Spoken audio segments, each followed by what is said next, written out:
Ej, ta čas, ko čakam na nov kontejner, par stvari. Pozadim vse, kar veš o spominu, je bila med najbolje ocenjenimi knjigami na Goodreadsu prejšnji mesec, kar je top. Ful hvala. In še bolj pomembna novica, nominirana je za veliko nagrado Slovenskega knjižnega sejma. Kontejner imam nazaj, sama.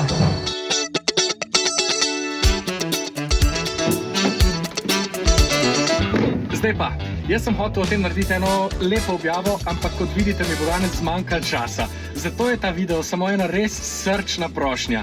Če spremljate moje delo, če bi me radi podprli, če vam je bila všeč moja knjiga, prosim lepo, pejte na nikskrlec.com/sejem, tam je povezava, ki vas bo pripeljala na glasovnico za veliko nagrado Slovenskega knjižnega sejma. Če imate eno minutko in če odklikate tam mojo knjigo, vam bom neskončno hvaležen. Res, ful hvala. Zdaj grem pa naprej sekat. Čao! Verjetno bom ta teden še kaj objavil v tej nagradi, prosim ne mi zameriti, ker si jo res želim.